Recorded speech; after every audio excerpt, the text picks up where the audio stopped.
Bitcoin, altcoin, and crypto signals showing today max caution. While we may have incredible pump breakout, will it be a trap?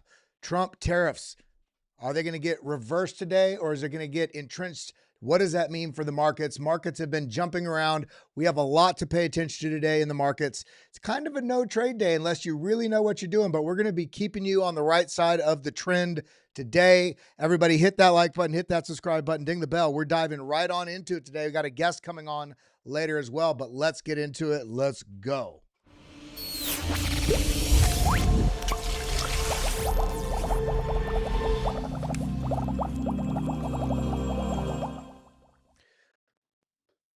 On a day that everybody's been waiting on, April 2nd, 2025, it is Liberation Day potentially, or is it absolute crush the market day? Has everything already been priced in? Because when we jump to the charts right now, what are we seeing? We're actually seeing some pumpage going on right now. Was all of this just a big fake out to the downside, or is this a fake out to the upside? Because we are breaking out of a key level of resistance that has been the level of resistance since the market high here back on June 20th, the inauguration day.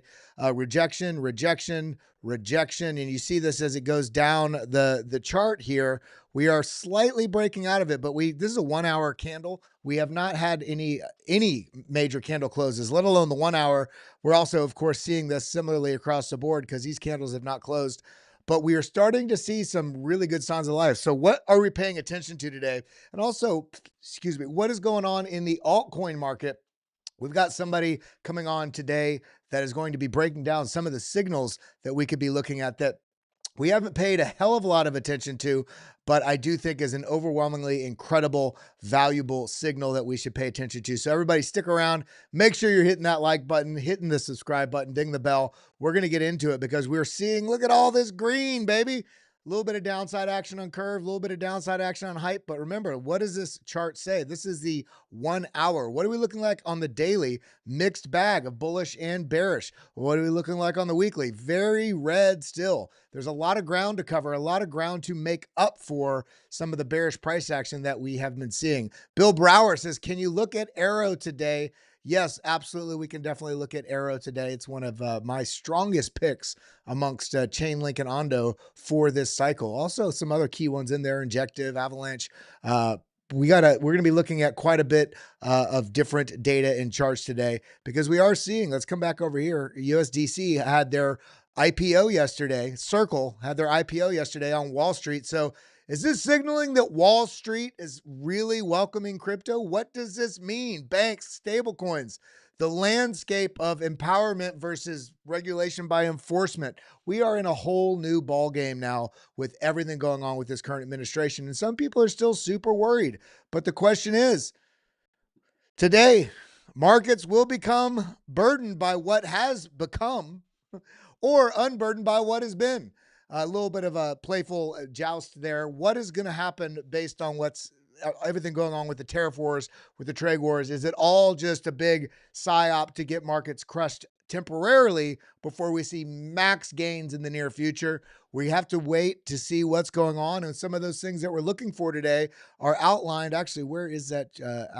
Somewhere. Did I not save it? There it is. This is what we're looking for today in terms of the timeline. Of course, we're past 9 a.m., but this is a key one right here. 4 p.m., the Rose Garden address. President Trump unveils bold reciprocal tariffs, restoring fairness to U.S. trade. The question here is going to be, based on what happens throughout today, it's could change 17 times in terms of what their outlook's going to be for what the presentation is going to be from Trump at 4 o'clock, because we've already seen Israel has already said, you know what, we're going to, no tariffs because we don't want to be subject to the reciprocal tariffs from the U.S. We also saw China change some of their stuff. We also saw a few other countries, India being one major country, talking about reducing the amount of tariffs that they have on certain items, certain trade product, so that they don't get hit with the same tariffs on theirs. I think it was something like $31 billion worth of tariffs, or 29 billion, somewhere in that range, that they're going to basically back off on. Canada was the other one. It wasn't China, sorry. Canada also coming to the table. So the question's going to be, as this pressure builds throughout the day, where does the ball land at 4 p.m.? And remember, that doesn't mean it's fixed at that location. I do think some countries are going to come through throughout the course of the day, but it might take some other countries the course of a couple days or even a couple weeks into months to come back to the table to adjust this. And even if they don't, if some of these reciprocal tariffs get entrenched and they basically become part of what everybody can price into the future, there's going to be long-standing setups in that regard. Then those things become more of a certain factor when outlooking where pressures are coming into and out of the market. Uncertainty and certainty is key here with everything we're looking at in this market and the downward pressure that we've seen. Because this is why we're seeing right now this extreme fear. Stock market, which is going to have impact on Bitcoin as well, especially with the landscape and types of investors that we have in Bitcoin now. But extreme fear, that's why we have that massive caution thumbnail today, because most people think extreme fear means you need to sell everything. No. Extreme fear means to sit on your hands or figure out a way to find different assets in the investment interests that you have to look for opportunity. Warren Buffett, the most legendary trader out there, says you buy when there's blood in the streets. And this is a clear indication that there is blood sentiment out there. And I can't wait to have Joe on here in a little bit and talk about what this means. How do we measure? How do we gauge not just this metric from the fear and greed index, but other things that can foreshadow this so that we can look to when the shifting winds of bias and fear and hope in the market are changing and where interest is going? Because that's what it's all about, is trying to figure out how you can forecast the shifting winds of bullish vibes and bearish vibes so you can get in at great levels, usually in extreme fear, and get out in profit when most people are just taking screenshots of their portfolio, just jumping for joy, not taking profits, only to be left holding the bag as a price on that asset round trip. So we are in a very pivotal moment right now, especially not just for Bitcoin and crypto, but for the stock market and the economy, and some of these recession concerns and all of these things that are going on. But then we look at Bitcoin and we realize we're still kind of basically in the same zone that we've been in, starting to break out. It hadn't printed on here yet, but starting to break out just a touch. It'd be just a blip on the radar. But the fact that Bitcoin has been under these three key levels, the 21-week moving average, a short-term holder cost basis, and the 200-day moving average, we've been here before.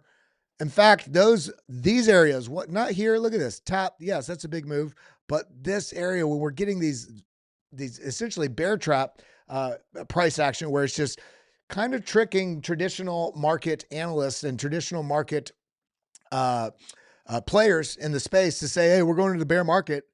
Well, smarter people that are looking at the data and understanding what's going on with this asset are realizing every one of these dips is a great buying opportunity only for that larger launch. Look at this. Sideways price action. We got under this sort of moving average cloud that we have right here. Amazing, amazing opportunity there. But then we look to other things and we realize, and this is another variation of that chart I've been sharing with you from Tech Dev, Bitcoin bulls, even if you're bearish here, it is time to put on your big boy or big girl britches, because the signals, and I've been outlining what these signals are clear for those that are paying attention. The stacking season right now. Why is it stacking season? Because across the board, stocks, crypto, Bitcoin, extreme fear has outlined, in conjunction with what we're seeing with other data in the market, an incredible buying opportunity is more likely than not presenting itself. And what is that buying opportunity? Well, we've seen this. Look, check this out from Tech Dev. See that blue zone? Look at this. We're nowhere near it. What is a blue zone? 4 out of 4 cycles have topped there. We've not even entered this in any regard. We are so far away from this. So it's bad, right? No, because look at this. See that green dot after the little bump? Here's the bump. Here's a green dot. Here's the bump. Here's a green dot. Here's the bump. Here's a green dot. 3 out of 3 times price went parabolic following that, because this is looking at more than just global liquidity and where we're at in the Bitcoin cycle. And here's a little hint. The Bitcoin cycle may not just be the halving cycle. Remember, Satoshi Nakamoto is probably more brilliant than we can even understand. And that, yes, The halving cycle, the 4-year cycle, does have supply demand impacts on what's going on when you're cutting the rewards that are going to miners every 210,000 blocks, which is about 4 years. But what if he also outlined it to be that time frame, because it also corresponds with not only the US election cycle, but also the global liquidity cycle, as well as basically the business cycle. So what we're seeing here, this liquidity cycle is just getting underway.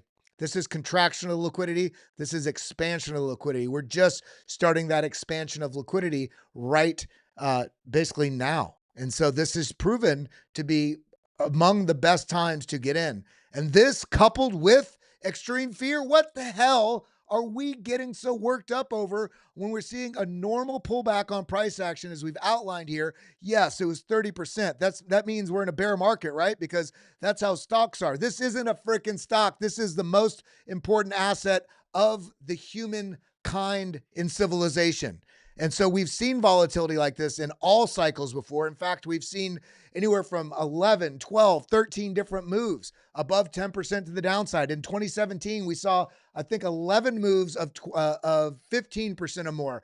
2017, we also saw 8 moves of 25 to 40% to the downside on the way up to Valhalla. And what I'm talking about here, let's just re-outline this. This is right here. Look at these big ass moves to the downside: 37%, 42%, 34%, 34%, another 44%, another 40.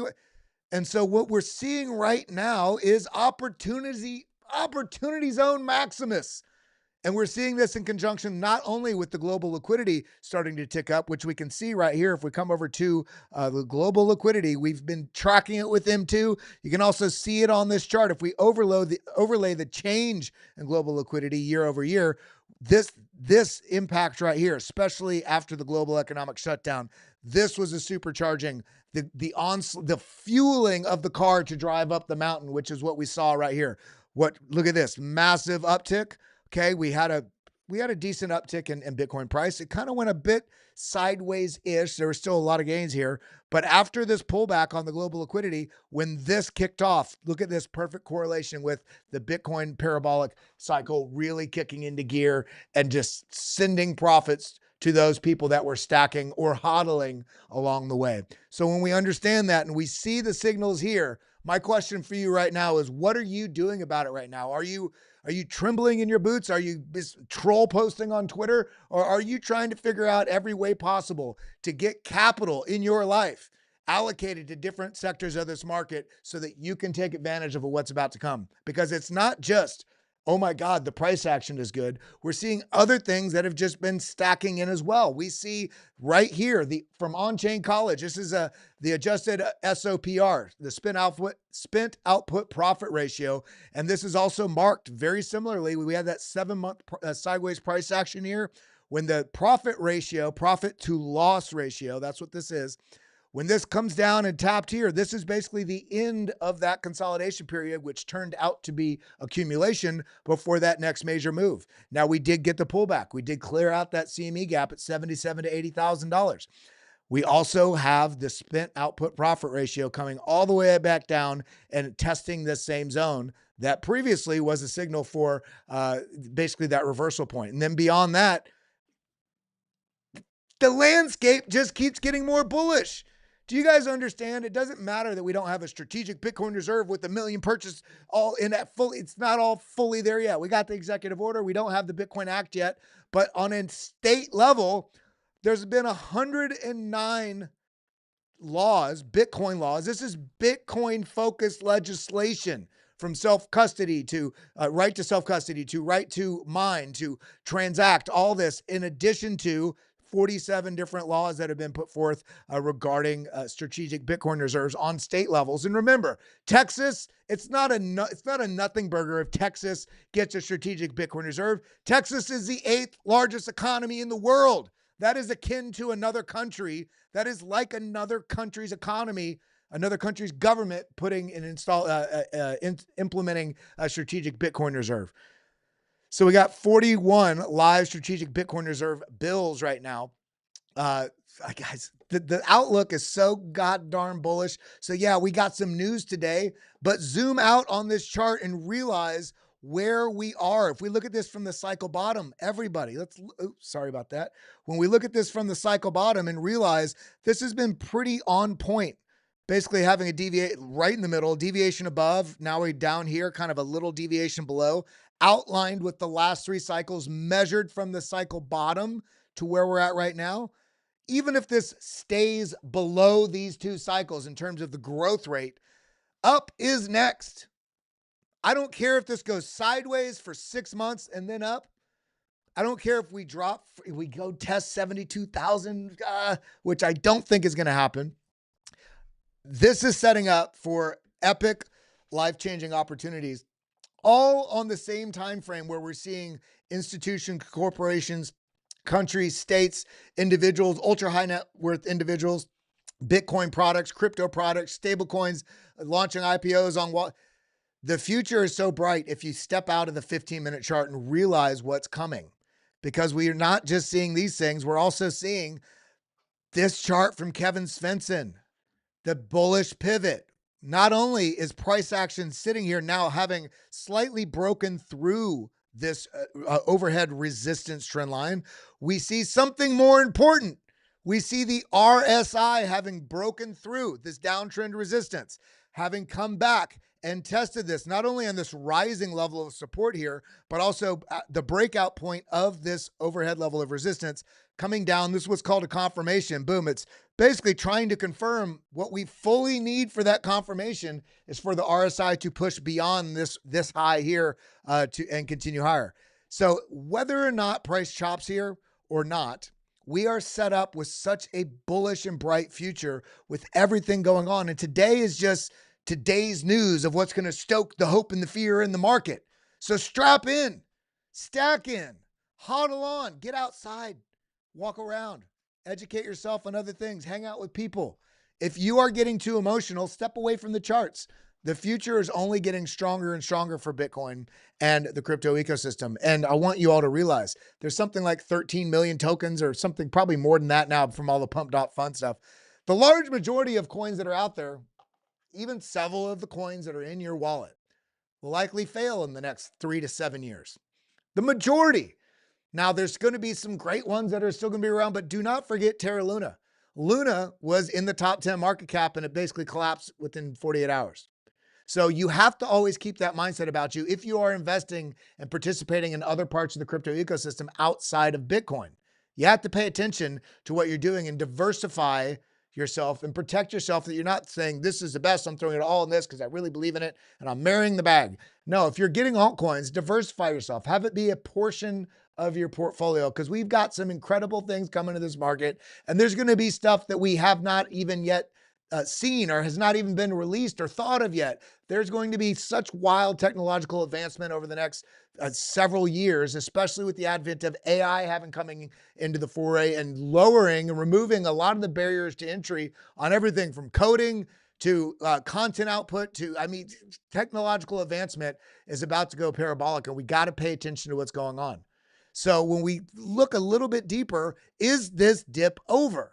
Well, looking at this chart right here, beyond just the RSI we saw, beyond the potential breakout of that downtrend resistance, we also see that the futures perp funding rate, the perpetual funding rate, basically people trading on leveraged margin over on, Bybit and Phoenix and CoinW and LBank and you name the perp exchange. There's a rate because you're borrowing money essentially from the exchange. When you take a 10x leverage trade, you put in your margin and then you do 10x. Well, you're borrowing that money, which is why you have that liquidation level to make sure that you can fulfill your end of the bargain on that and not just cost the exchange money. They also get basically a funding rate, which is, kind of like interest on a credit card that gets charged typically about every 8 hours. And if everybody's going long, then it starts becoming more expensive to take a long on leverage. If everybody's going short, or you start getting the majority going short, then it starts becoming more expensive to go short. So the longs offset the shorts and the shorts offset the longs to help keep the market. It incentivizes people to take the other side of the trade. But beyond that, we also see the ability to see it as a signal in some regards. It's not the only signal I would look at, but when we see The funding rate dip below zero, meaning most people are going short. So this is a lot of people going long. When this is going up, everybody's going long. That's why you see all these liquidations all the time, the market's swinging. But now this is actually looking quite good because this is getting back towards that zero mark, getting these little dips below zero. You see this when the FTX collapse, everybody goes short. Why are you going short after the end of the longest journey downward where we're having complete meltdown of, all these different cascading failures through the market? This is where you take profits. You don't short after a major event. So what we're seeing here, look at that great signal for a bottom also. Also right here, look, sell off, boom, higher low.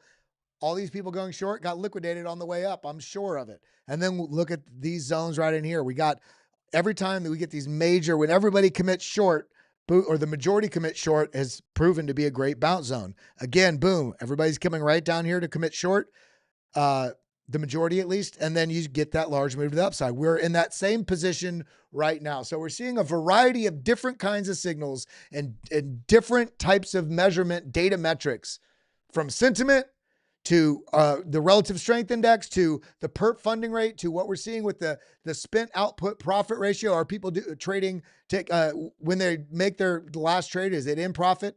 Is it out? Is it in loss? So what I'm asking you right now is, what is your strategy? What do you really want to come of this market? What do you really want? Because I know I want to make money in this market. I want you to make money. I don't want you to step in some of the same stupid potholes I've made over the last, especially two cycles ago.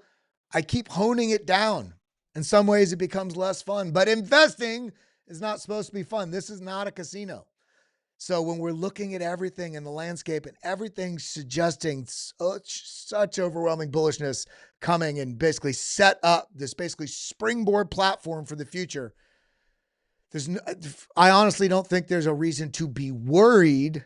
Acknowledge that other people are worried and take advantage of finding great opportunities in this market, because there's more things as well.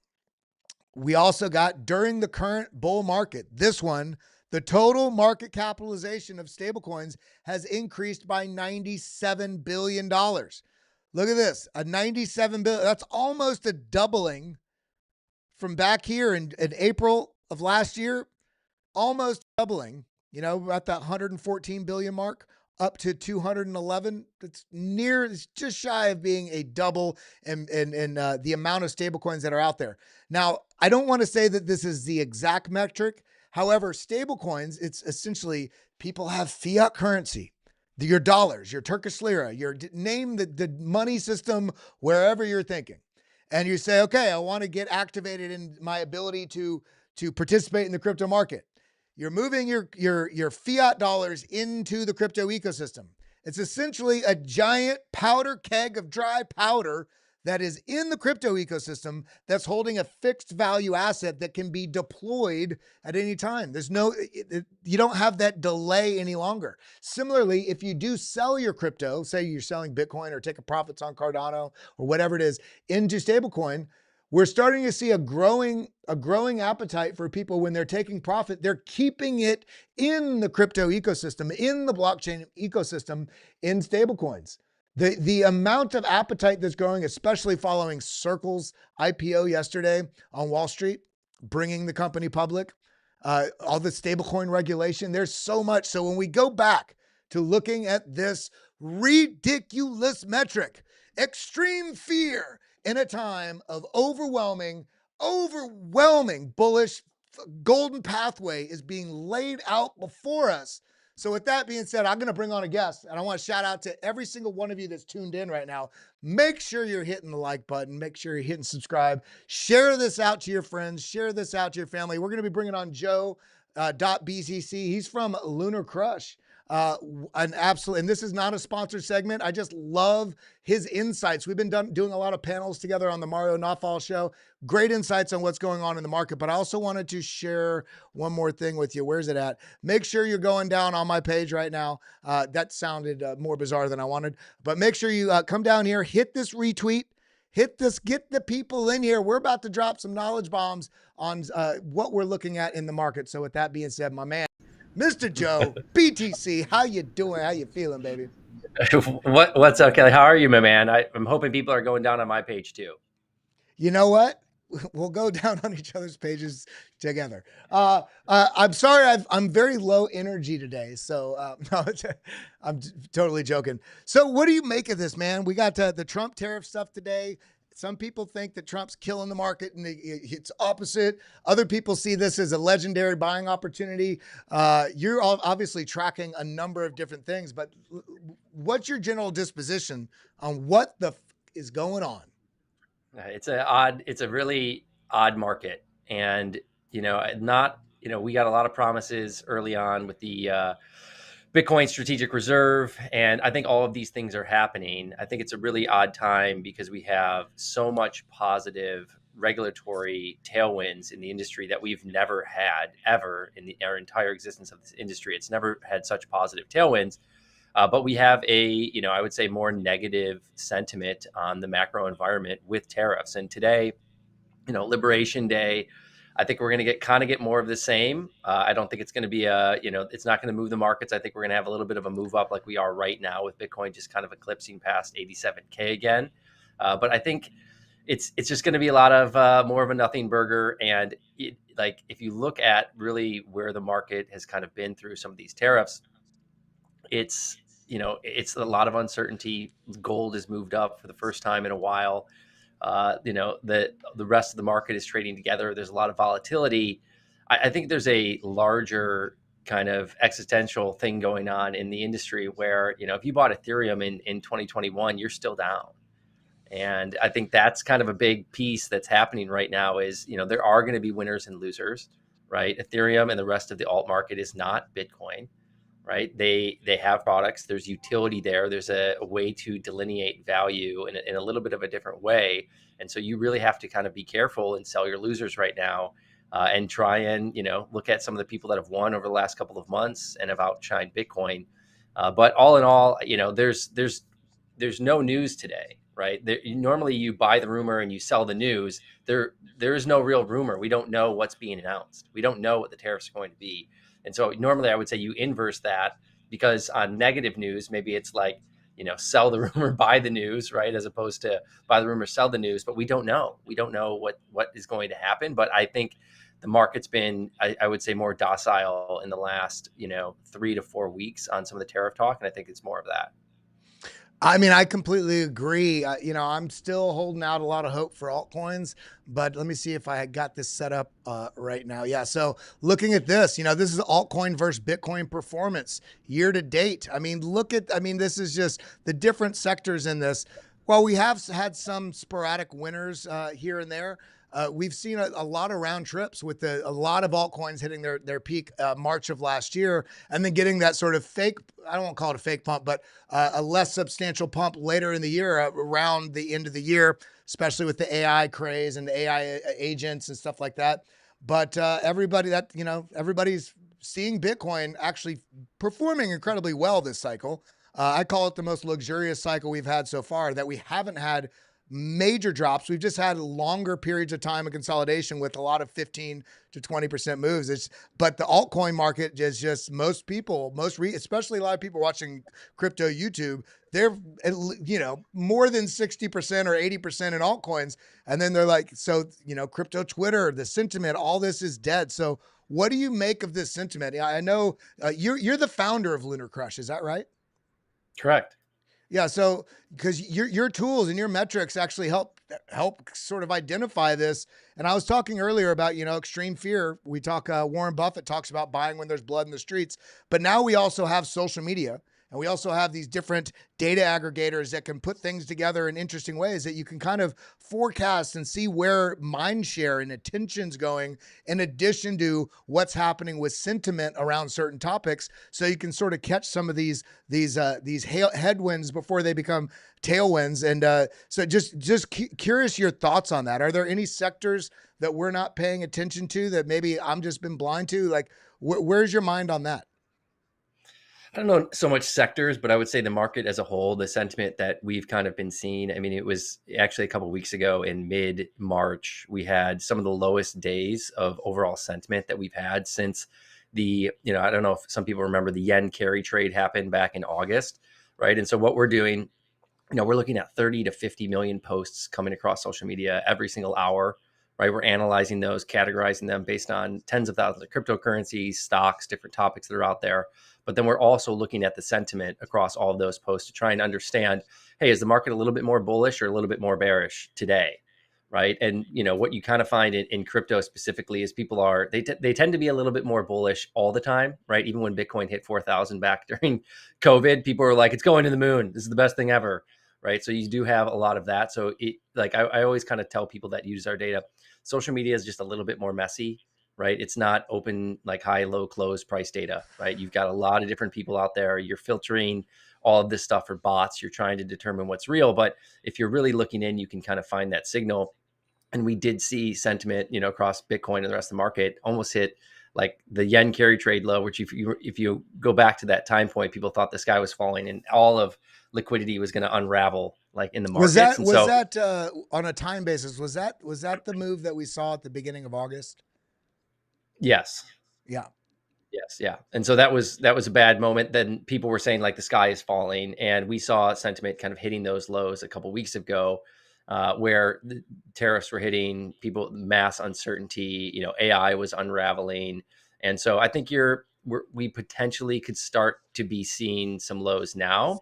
When I think about it, and I tell people, it's like, you're not buying Bitcoin at 108, right? Like if you waited till now, you did better already, right? But it's probably a time, not financial advice, but if you've got a lump sum of cash sitting in those money market accounts, you're starting to see those money market account APYs come down. You're getting those push notifications from Apple or whoever Robinhood that you have, and it's, hey, you're at 4.15.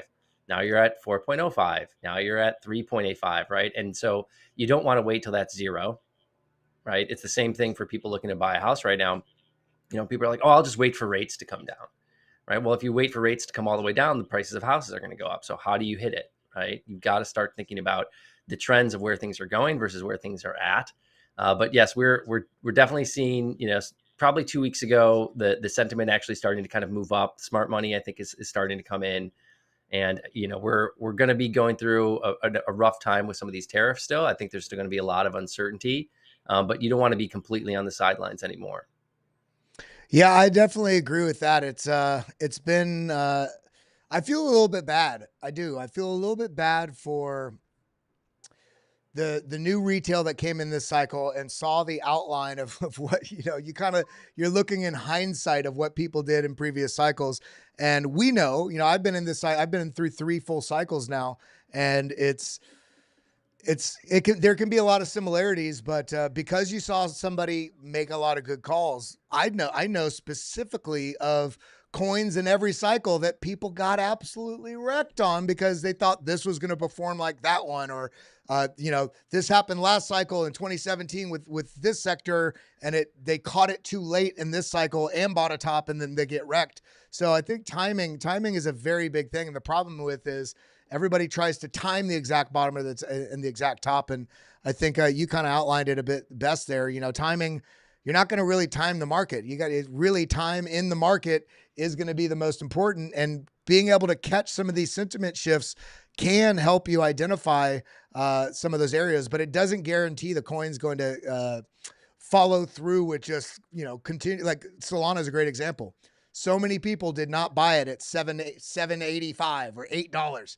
They bought it at $235, and they were so excited I'll actually pull it up. They were so excited for Solana to hit the 295 mark. They're like, oh, they bought it, here, and it's like, oh man, okay, and they don't even add any to their position or anything, which is fine. But then they see this, they're like, great, I made the right call. Take 0 profits, and then this just bleeds down, and then they end up selling here, only for it to be forming a bottom before the next major leg to the upside. It's like, man, data is everything over price. Do you have any sort of preferred sectors just from your own sort of choice and preferences in this market? Are you feeling similarly like with the RWA sector and the AI sector, or are you yourself going to be mostly focusing on Bitcoin and a couple little dabbles here and there? Yeah, I'm pretty bullish on Bitcoin. Kind of always been a Bitcoiner. I think that there are some interesting plays around the scaling of Bitcoin. Right, there can only be a couple 100 million transactions on the Bitcoin blockchain every single year. When you look at some of the credit card processors processing billions of transactions, right, Bitcoin can never scale to manage all of that, right? And that's really not its purpose, it feels like, anymore, right? It's the digital gold that's out there that we all have kind of agreed has this intrinsic value based on its properties. It's better money, it's harder money, it has the 21 million cap.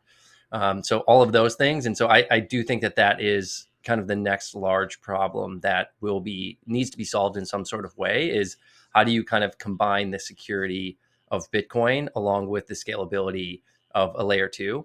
And so, creating yield bearing products on that side, there's a lot of different people out there trying to kind of solve this. Stacks is one of those that's out there trying to solve this. There's a bunch, like Lightning is kind of the promise of Lightning has been out there for a while, but we haven't kind of yet seen it. But they're kind of trying to solve the same thing of scaling Bitcoin. And I do feel that outside of this kind of stablecoin mania, but a lot of people were saying, hey, how do I get exposure to stables, right? And it looks like, we're going to have some people going public, but there are still a lot of, I think there's a bill going through. Brian from Coinbase was out in DC trying to kind of fight for the interest yielding stable coins, right? They're trying to kind of pass this bill that says, hey, we can have these stable coins, but no interest, right? So what does that kind of look like? And is that really a positive thing for the market to not have interest bearing stable coins? I'm kind of in the camp of, let them issue it, but does the issuer need to offer the interest? Maybe not. Let the companies kind of take that. But at the same time, is that a free and open world, right? If things are decentralized, how are you going to stop that anyway? So I think finding some interesting ways to get exposure to the growth of stablecoins, right? Like if you could have securitized Tether's market cap, 5 years ago, you would have crushed it, and that would have been a very amazing trade, and you would have felt really good in it. But not everyone can get exposure to that. But a lot of private companies did. So that's another thing where it's like we didn't really democratize the opportunity to get access to these things. It was kind of more of a traditional venture capitalist trade that was like, not the cypherpunk that was like a step outside of what we wanted for the industry. But that's something that you have to be paying attention to. And maybe how do you kind of find exposure there? It looks like, things going public, it might be the thing. But again, it's the same thing as Coinbase going public. Like, Gary Tan, and the YC folks can put 25K into an Uber or Coinbase. You couldn't do that. Then they exit that position at $385 million, right? And then you get to buy it once it's public, right? So I think that's kind of the promise is different. And so I think that's why people are looking towards like our industry to kind of democratize that. But we need products. We need revenue generating products that are attached to these tokens.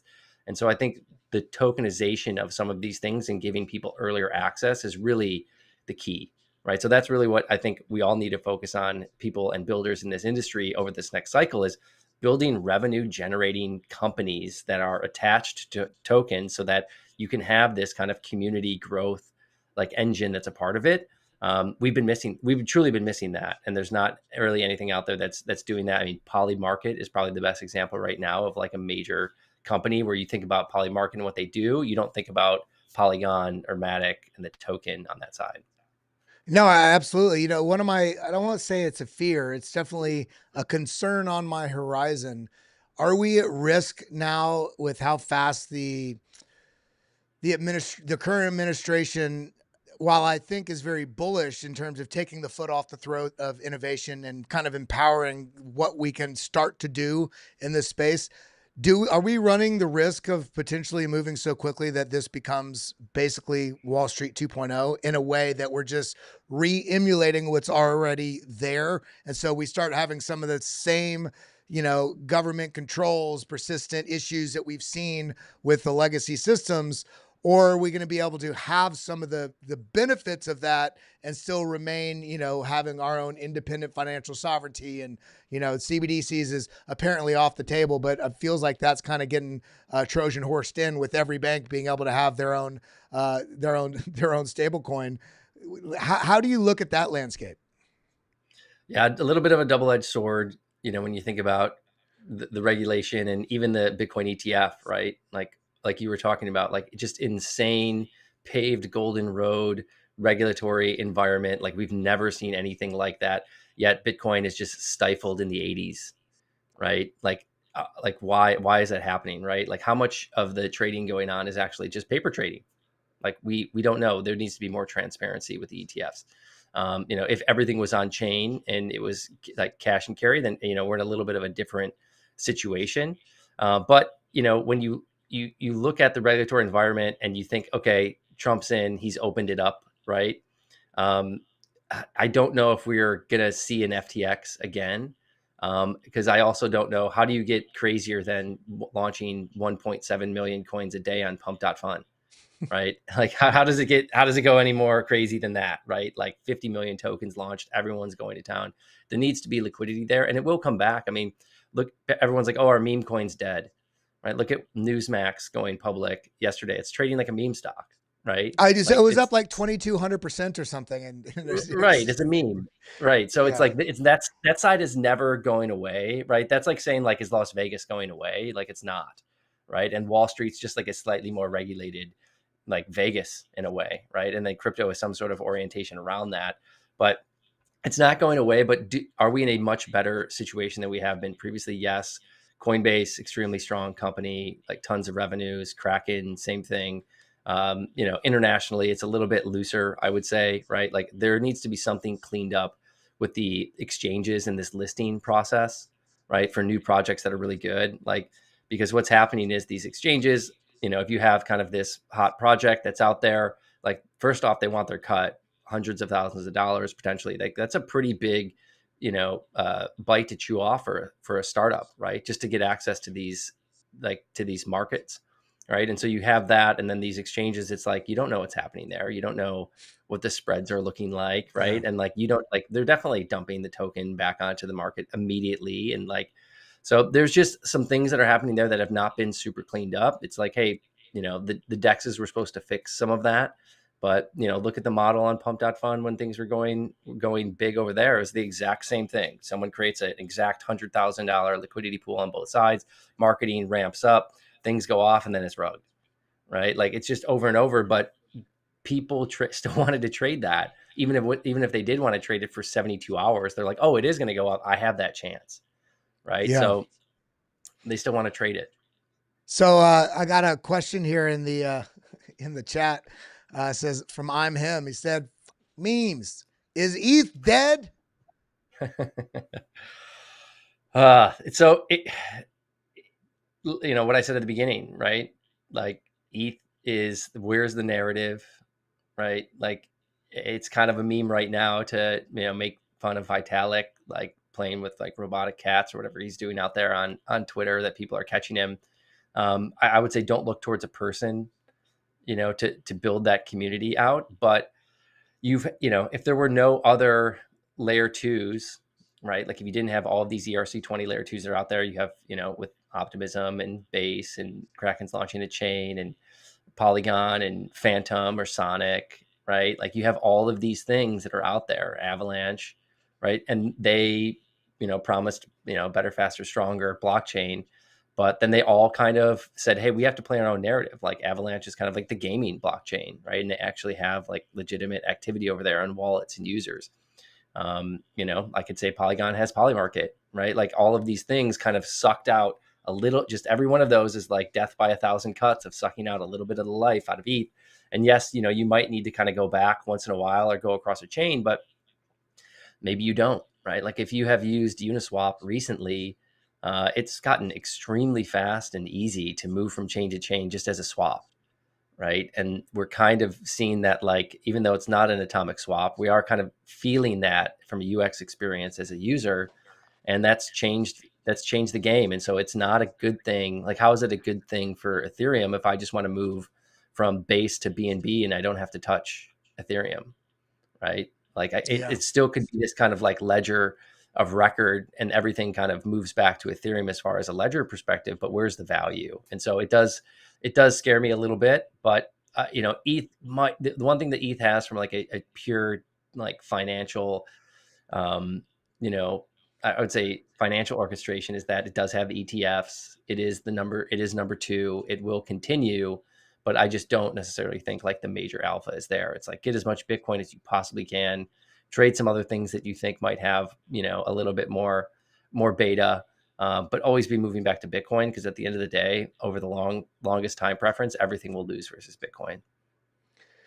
Yeah, I mean, it's nothing to balk at. I think you brought up Pump.Fun. I think it really put a weird pressure on price affixed people that are so focused on price that go, but ETH isn't performing. And then I look at other data, everybody's looking at all these shiny things. And you realize, as you're mentioning, with all the different ERC20 tokens that are out there, I mean, it's a major portion of the entire crypto ecosystem, especially if you cut out all memes. If you look at, the tokens that are out there, tokens that are doing something beyond just being a meme, a lot of them are built on the ERC20 narrative. And it was so important that a lot of tokens that aren't necessarily built on ERC20 have EVMs built into them, the Ethereum virtual machine. So it's definitely a major component. Then you consider stablecoins, and you have like Fidelity that's about to launch a stablecoin, Bank of America. We saw there's just a lot of space that's there. Then you talk about the potential change for ETH staking adjustments on ETFs.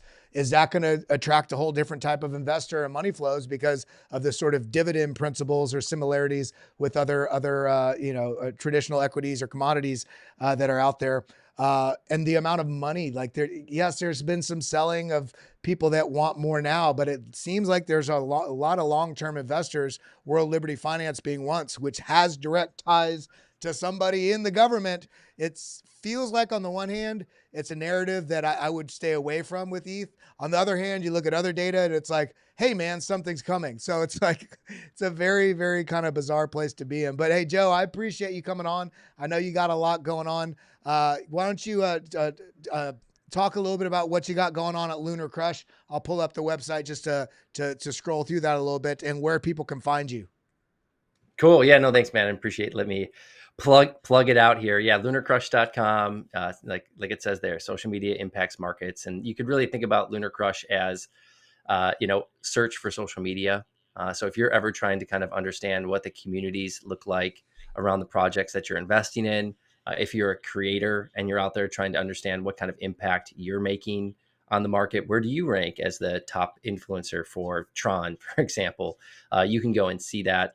And then also we have an amazing API. It's used by Coinbase and Kraken and TradingView. And, so all of these big companies are utilizing, what I would say is like the best and most stable, resource for social media data that's out there to build cool bots, to, power your website, to create better SEO. So yeah, get out there, check it out. It's $30 a month, super cheap to get access to all these amazing features that we've built out. And we've got a lot of cool stuff coming. We've got these awesome alerts that we're putting out there. So we're going to look for all the different anomalies that are happening across all of these coins. And, you're going to get access to that too. So really, really good stuff. Appreciate you, my man. Thanks for having me on here. This is awesome. Good stuff. Well, I've always enjoyed having you as one of the other panelists when we've been doing the Mario Nawfal spaces. And I was like, man, I got to get him on here and pick his brain in front of my audience so they can get some of that benefit too. I do want to shout out everybody. Make sure you go follow Joe at Joe Vez, which is VEZZ. JOEVEZZ. And then, of course, you can follow Lunar Crush at Lunar Crush. They also provide on a daily basis a number of different free posts that can kind of wet your whistle a little bit with a lot of different things going on in the space. And especially if you are in memes, it shows you different mind share, what's going on in terms of how much engagement's happening, what's going on throughout the whole crypto ecosystem and beyond. But a lot of great stuff. Joe, I appreciate you coming on. I appreciate your time. And everybody, Bill, I'm going to let you go because I told Bill Brower I was going to do AERO, and then we're going to wrap it out. Thank you so much for being here, Joe. Thank you. Adios, my friend. Now, coming back, everybody, let's go ahead and wrap out with a couple of different coins. Render, we will do AERO, don't worry. Render is, we have this descending, broadening wedge. Look at this attempt to break out. Came right back in. Now this nice, more concerted actual push up versus just a wick as we see on this 6 hour. Let's get down to the 1 hour. Yeah, you see how, this was a flash in the pan with no real buying. It's almost like nothing in the order book or a very large order with nothing to fill this in that just fell immediately back down. But this is looking a little bit more, God, I got hiccups. This is looking a little bit more healthy with a lot more, 4 out of the 6 signals here are set up in a bullish posture. VWAP's angled up. The momentum wave's looking like if this can round out right here and come back up, that would be the best. But again, I'd be a little bit hesitant through 4 p.m.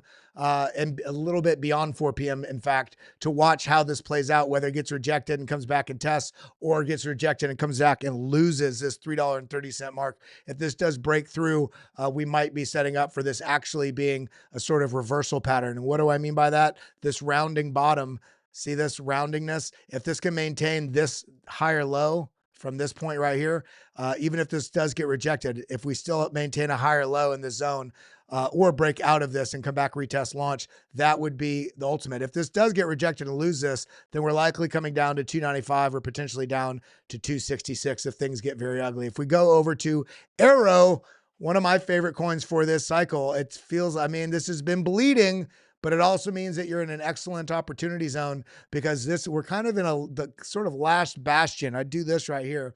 We're kind of in the last bastion of where support would be because this is large, inefficient moves, just green rocket ships up to this zone. So where we're at right now would ultimately be the best, reversal point. If we do lose this, I expect, a pretty sizable drop to continue down here into the 30-cent range. This is on the 12-hour, let's go to the 2-hour. Stochastics have bottomed here and they look like they're trying to angle up. RSI is looking like it's trying to angle up. The VWAP is below 0, but if this can get back above and retest and come up, that would ultimately really start to signal the bullish intention. But see this angle? This is nice, but we don't want this to get rejected at here because that would also further signal that bigger move to the downside. As it stands right now, we did have the bears really try to bring this down. The bulls ate this back up. That's kind of point for the bulls there, but we're seeing weakness come in right here on the stochastics and the RSI, as well as the price action here, looking like where did it come up into? Previous range lows. Look at this, option J, previous range lows, and also this chop zone right here, price action tapped it, came back down.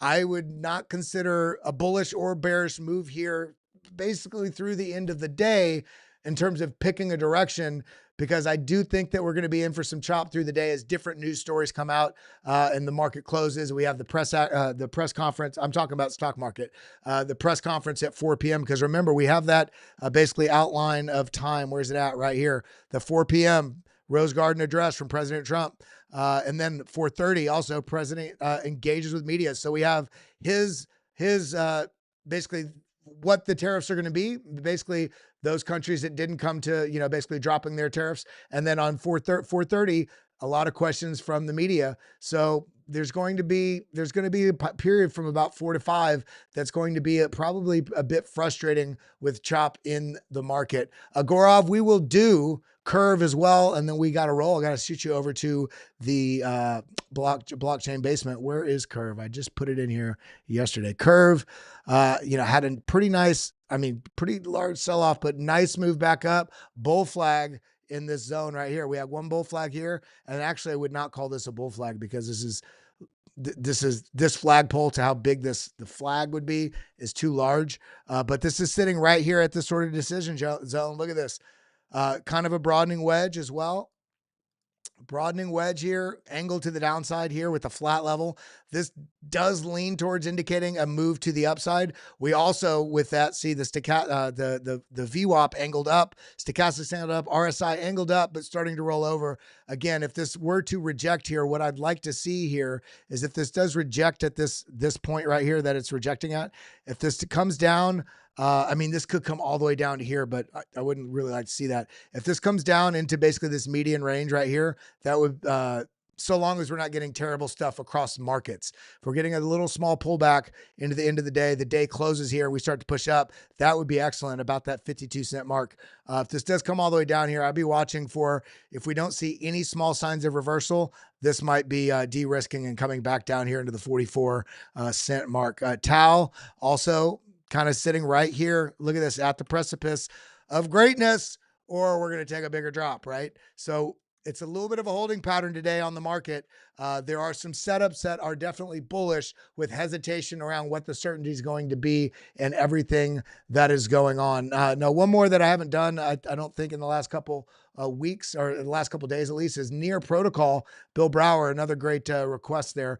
Downtrend resistance that is, rejection, a little deviation, rejection, deviation above, deviation below. Now it's almost like that heartbeat. What direction is it going to go? Well, we got the VWAP angled up. Stochastics have come down quite deeply here. This is on the daily. Let's look at this on the 4-hour.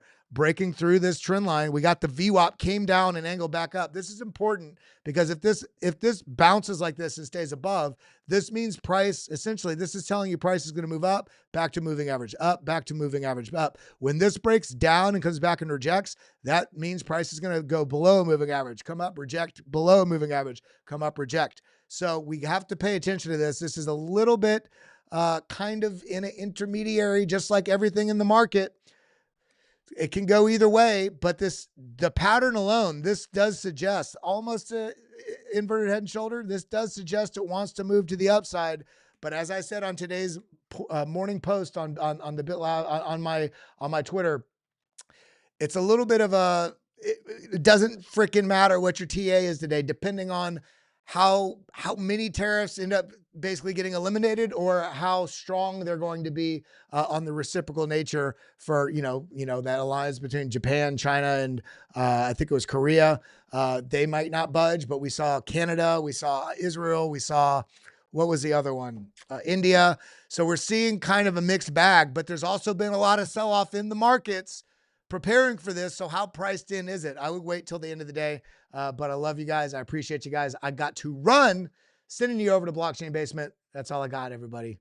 Adios. Do we have any super chats? No super chats, no new members. So then that's all we got, everybody. I love you. I appreciate you. It's about to get really exciting. So hold on to your butts. Adios.